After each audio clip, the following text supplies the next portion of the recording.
نحمده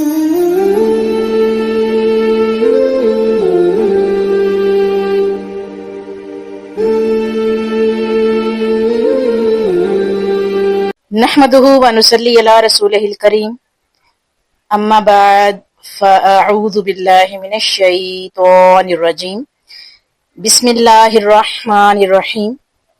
صحیح بخاری حدیث نمبر 31۔ میں ابو ذر سے ربضہ میں ملا،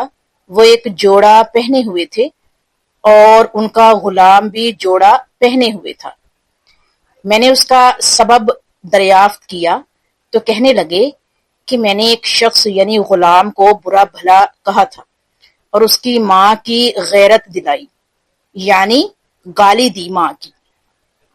تو رسول اللہ صلی اللہ علیہ وآلہ وسلم نے یہ فرمایا، اے ابو ذر، تو نے اسے ماں کے نام سے غیرت دلائی ہے، بے شک تجھ میں ابھی کچھ زمانہ جاہلیت کا اثر باقی ہے۔ یاد رکھو ماتحت لوگ تمہارے بھائی ہیں، اللہ نے اپنی کسی مصلحت کی بنا پر انہیں تمہارے قبضے میں دے رکھا ہے، تو جس کے ماتحت اس کا کوئی بھائی ہو تو اس کو بھی وہی کھلائے جو آپ کھاتا ہے، اور وہی کپڑا اسے پہنائے جو آپ پہنتا ہے، اور ان کو اتنے کام کی تکلیف نہ دو کہ ان کے لیے مشکل ہو جائے، اور اگر کوئی سخت کام ڈالو تو تم خود بھی ان کی مدد کرو۔ یہاں اس حدیث میں ہمیں یہ پتہ چلتا ہے کہ ہمارا دین کتنا خوبصورت ہے، یہاں تک کہ آپ کے ماتحت کوئی انسان ہے، کوئی ملازم ہے، تو اس پر رحم کرنا ہے، اس پر اتنا ہی بوجھ ڈالنا ہے جتنا وہ اٹھا سکے، اور اگر کوئی سخت بوجھ ڈالو تو ساتھ اس کی مدد کرو، اور پھر جو خود کھاؤ وہی اپنے ماتحت یعنی اپنے غلام کو کھلاؤ، جو خود پہنو وہ بھی اسے پہناؤ۔ صحیح بخاری حدیث نمبر 32۔ جب سورہ انعام کی یہ آیت اتری، جو لوگ ایمان لائے اور انہوں نے اپنے ایمان میں گناہوں کی آمیزش نہیں کی، تو آپ صلی اللہ علیہ وآلہ وسلم کے اصحاب نے کہا، یا رسول اللہ، یہ تو بہت ہی مشکل ہے، ہم میں کون ایسا ہے جس نے گناہ نہیں کیا؟ تب اللہ پاک نے سورہ لقمان کی یہ آیت اتاری کہ بے شک شرک بڑا ظلم ہے۔ یعنی سورہ انعام کی آیت کے مطابق جو لوگ ایمان لائے اور انہوں نے اپنے ایمان میں گناہوں کی آمیزش نہیں کی، تو اس پر اصحاب نے جب سوال کیا کہ ہم میں سے کون ایسا ہے جس نے گناہ نہیں کیا، تب اللہ پاک نے سورہ لقمان میں جواب دیا آیت اتار کر کہ بے شک شرک بڑا ظلم ہے۔ یعنی اللہ پاک ہر گناہ اپنے فضل سے، اپنی رحمت سے معاف کر سکتے ہیں، کر دیں گے، یہ بندے کا اور اللہ کا معاملہ ہے، لیکن شرک بڑا ظلم ہے۔ شرک اللہ تعالیٰ کسی بھی صورت معاف نہیں کرے گا۔ ہاں، اگر مہلت رہتے ہوئے زندگی میں ہی اس چیز کو انسان ریئلائز کرتا ہے کہ اس نے شرک کیا، اس سے ہو گیا، وہ سچے دل سے توبہ کرے، اللہ سے معافی مانگے اور عہد کرے کہ آئندہ وہ یہ گناہ عظیم نہیں کرے گا، اللہ تعالیٰ کی وحدانیت پر قائم رہے گا، مضبوطی سے پکڑے رہے گا، توحید کا پرچار کرے گا، تو اللہ تعالیٰ معاف کر دیں گے۔ اللہ سے اچھے کی امید، اچھے کا گمان رکھنا چاہیے۔ صحیح بخاری حدیث نمبر 32۔ آپ صلی اللہ علیہ وآلہ وسلم نے فرمایا، منافق کی علامتیں 3 ہیں، جب بات کرے جھوٹ بولے، جب وعدہ کرے اس کے خلاف کرے، اور جب اس کو امین بنایا جائے تو خیانت کرے۔ یعنی یہاں پر منافق کی علامتیں، نشانیاں بتائی گئی ہیں 3، جھوٹ بولنا، وعدہ خلافی کرنا، اور بے ایمانی کرنا، خیانت کرنا۔ صحیح بخاری حدیث نمبر 34۔ رسول اللہ صلی اللہ علیہ وآلہ وسلم نے فرمایا کہ 4 عادتیں جس کسی میں ہوں تو وہ خالص منافق ہے، اور جس کسی میں ان 4 میں سے ایک عادت ہو تو وہ بھی نفاق ہی ہے، جب تک اسے نہ چھوڑ دے۔ وہ یہ ہیں، جب اسے امین بنایا جائے تو امانت میں خیانت کرے، اور بات کرتے وقت جھوٹ بولے، اور جب کسی سے عہد کرے تو پورا نہ کرے، اور جب کسی سے لڑے تو گالیوں پر اتر آئے۔ اس حدیث کو شعبہ نے بھی سفیان کے ساتھ اعمش سے روایت کیا ہے۔ یعنی منافق کی جو 3 نشانیاں پچھلی حدیث میں اور اس کے علاوہ ایک اور حدیث اسی حوالے سے آئی ہے جس کو شعبہ نے ابو سفیان سے اور پھر اعمش سے بھی روایت کیا ہے کہ 4 علامتیں، 4 نشانیاں ہیں کہ امانت میں خیانت کرے گا، بات کرتے وقت جھوٹ بولے گا، عہد کی پاسداری نہیں کرے گا، اور جب لڑائی ہو جائے تو گالیوں پر اتر آئے گا۔ اس کے علاوہ اگر ان 4 عادتوں میں سے کوئی ایک عادت بھی کسی انسان میں پائی جاتی ہے تو وہ بھی نفاق ہے، وہ بھی نفاق ہے اس وقت تک جب تک وہ اسے چھوڑ نہ دے۔ صحیح بخاری حدیث نمبر 35، رسول اللہ صلی اللہ علیہ وآلہ وسلم نے فرمایا، جو شخص شب قدر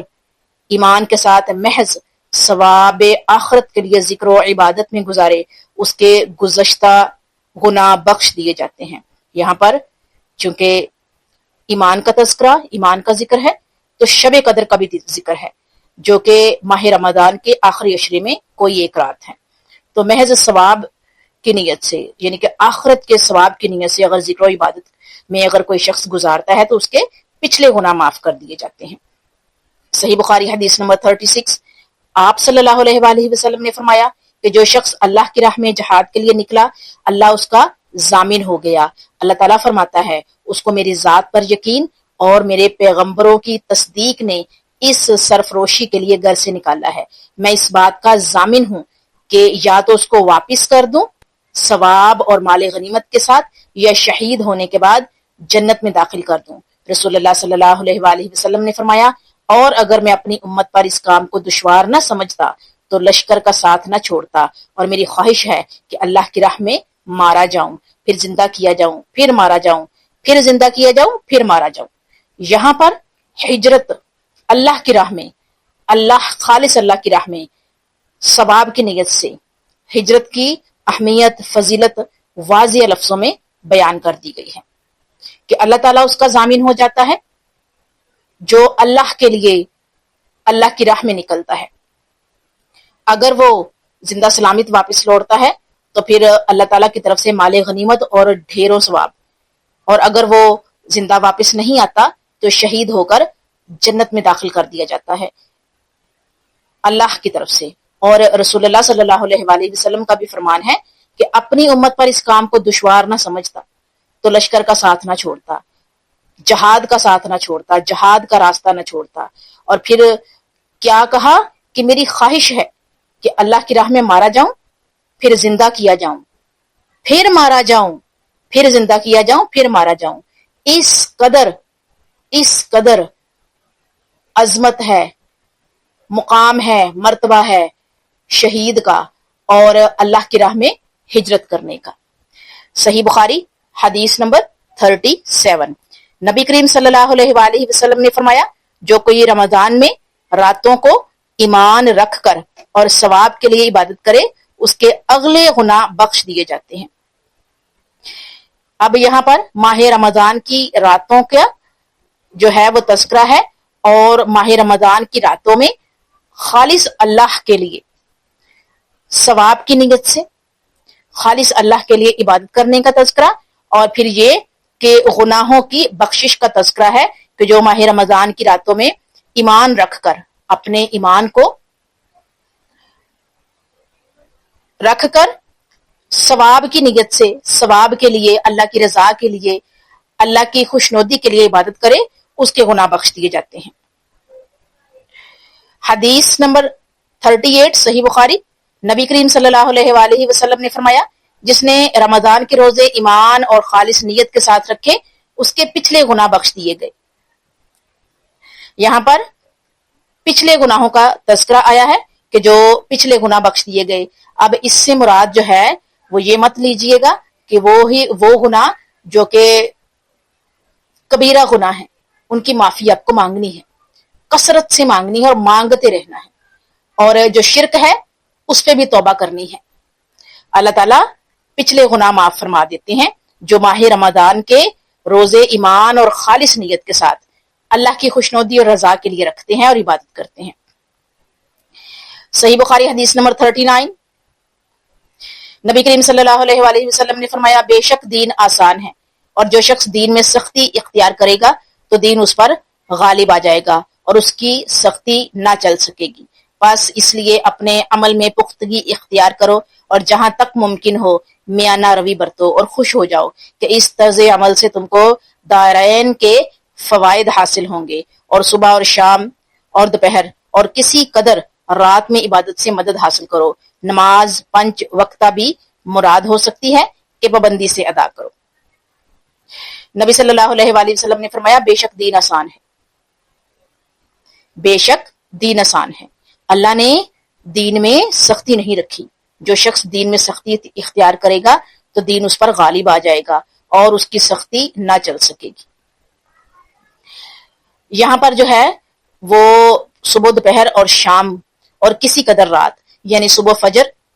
دوپہر اور شام میں عصر اور مغرب کی نماز آتی ہے، اور رات میں جو ہے وہ عشاء کی نماز آتی ہے. اور تہجد کی نماز بھی رات کے وقت ہوتی ہے، لیکن وہ تہجد فرض نہیں بلکہ لاڈلی عبادت ہے، لاڈلی عبادت، لاڈلی نماز ہے وہ.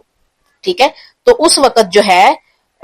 اگر نماز پڑھی جائے، اللہ کی عبادت کی جائے تو انسان اس وقت اللہ کے بہت قریب ہوتا ہے. تو جو 5 وقتہ نماز ہے جو ہم پر فرض ہے، یہ اس سے مراد لیا گیا ہے کہ نماز 5 وقتہ مراد ہو سکتی ہے کہ پابندی سے ہم ادا کریں جس کا اللہ نے حکم دیا ہے. تو اس سے کیا ہوگا؟ فوائد حاصل ہوں گے دنیا میں بھی اور آخرت میں بھی. جیسا کہ رسول اللہ صلی اللہ علیہ وآلہ وسلم کا ارشاد ہے کہ اللہ کو سب سے زیادہ وہ دین پسند ہے جو سیدھا اور سچا ہے، اور یقیناً وہ دین اسلام ہے، سچ ہے. ان الدین عند الاسلام، صحیح بخاری حدیث نمبر 40. رسول اللہ صلی اللہ علیہ وآلہ وسلم جب مدینہ تشریف لائے تو پہلے اپنی ننیال میں اترے جو انصار تھے، اور وہاں آپ نے 16 یا 17 ماہ بیت المقدس کی طرف منہ کر کے نماز پڑھی، اور آپ کی خواہش تھی کہ آپ کا قبلہ بیت اللہ کی طرف ہو. جب بیت اللہ کی طرف نماز پڑھنے کا حکم ہو گیا تو سب سے پہلی نماز جو آپ نے بیت اللہ کی طرف پڑھی عصر کی نماز تھی. وہاں آپ صلی اللہ علیہ وآلہ وسلم کے ساتھ لوگوں نے بھی نماز پڑھی. پھر آپ کے ساتھ نماز پڑھنے والوں میں سے ایک آدمی نکلا اور اس کا مسجد بنی حارثہ کی طرف گزر ہوا تو وہ لوگ رکوع میں تھے. وہ بولا کہ میں اللہ کی گواہی دیتا ہوں کہ میں نے رسول اللہ صلی اللہ علیہ وآلہ وسلم کے ساتھ مکہ کی طرف منہ کر کے نماز پڑھی ہے. یہ سن کر وہ لوگ اسی حالت میں بیت اللہ کی طرف گھوم گئے. اور جب رسول اللہ صلی اللہ علیہ وآلہ وسلم بیت المقدس کی طرف منہ کر کے نماز پڑھا کرتے تھے، یہود اور عیسائی خوش ہوتے تھے، مگر جب آپ صلی اللہ علیہ وآلہ وسلم نے بیت اللہ کی طرف منہ پھیر لیا تو انہیں یہ امر ناگوار ہوا، یعنی یہ کام انہیں ناپسند ہوا، ناگوار گزرا. زہیر ایک راوی کہتے ہیں کہ ہم سے ابو اسحاق نے برا سے یہ حدیث بھی نقل کی ہے کہ قبلہ کی تبدیلی سے پہلے کچھ مسلمان انتقال کر چکے تھے تو ہمیں یہ معلوم نہ ہو سکا کہ ان کی نمازوں کے بارے میں کیا کہیں. تب اللہ تعالیٰ نے یہ آیت نازل کی، وَمَا كَانَ اللَّهَ لَيُضِيعِ ایمانکم، سورہ بقرہ کی آیت نمبر 143 تب نازل ہوئی تھی. تو یہاں پر جو ہے وہ تحویل کعبہ کا ذکر ہے کہ جب بیت اللہ کی طرف نبی صلی اللہ علیہ وآلہ وسلم جو ہے وہ منہ کر کے نماز پڑھنے لگے تو اس سے پہلے وہ بیت المقدس کی طرف نماز پڑھتے تھے منہ کر کے، اور 16 یا 17 مہینے انہوں نے بیت المقدس کی طرف منہ کر کے نماز پڑھی. یہودی اور عیسائی اس پر خوش ہوتے تھے، لیکن جب اللہ تعالیٰ کی طرف سے حکم ہو گیا کہ بیت اللہ کی طرف نماز پڑھے منہ کر کے تو تب انہیں یہ بات ناگوار گزری.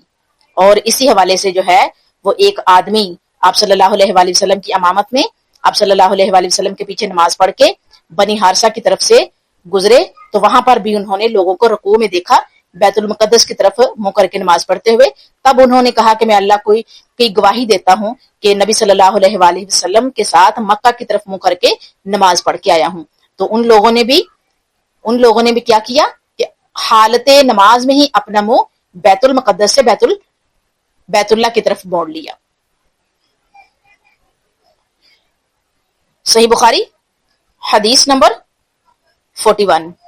انہوں نے رسول اللہ صلی اللہ علیہ وآلہ وسلم کو یہ ارشاد فرماتے ہوئے سنا کہ جب ایک بندہ مسلمان ہو جائے اور اس کا اسلام عمدہ ہو، یقین و خلوص کے ساتھ ہو، تو اللہ اس کے گناہ کو جو اس نے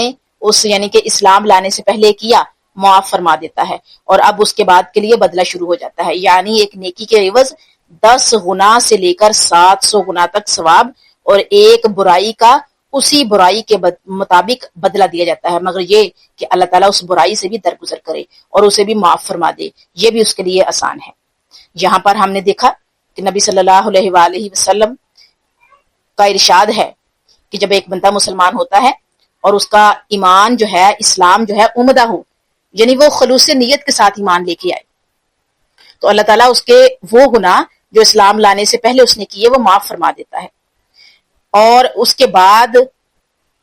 بعد جو ہے بدلہ شروع ہو جاتا ہے، یعنی ایک نیکی کے بدلے میں 10 گناہ سے لے کر 700 گناہ تک، یعنی پرسنٹیج ہے، ایک گناہ 2 گناہ، تو 10 گناہ سے لے کر 700 گناہ تک ثواب، اور ایک برائی کا اسی برائی کے مطابق بدلہ دیا جاتا ہے، یعنی اللہ تعالیٰ نے ایک نیکی کے بدلے کئی گناہ ثواب دینے کا وعدہ کیا ہے، لیکن برائی کا بدلہ اسی برائی کے مطابق ہی ملے گا۔ یہ نہیں کہا کہ ایک برائی کرو گے تو اس کا گناہ جو ہے وہ کئی گناہ ڈبل ہو کے ملے گا۔ اللہ تعالیٰ بہت رحیم و کریم ہے، بہت رحیم و کریم ہے، رحمان آقا ہے، رحیم آقا ہے، خالق ہے، مالک ہے، رازق ہے۔ اس نے بہت آسانیاں کی ہیں اپنے بندوں کے لیے، اپنے مخلوق کے لیے، اور اپنے آخری نبی، محبوب نبی، نبی آخر الزمان حضرت محمد مصطفیٰ صلی اللہ علیہ وآلہ وسلم کی امت کے لیے۔ جزاکم اللہ خیرہ۔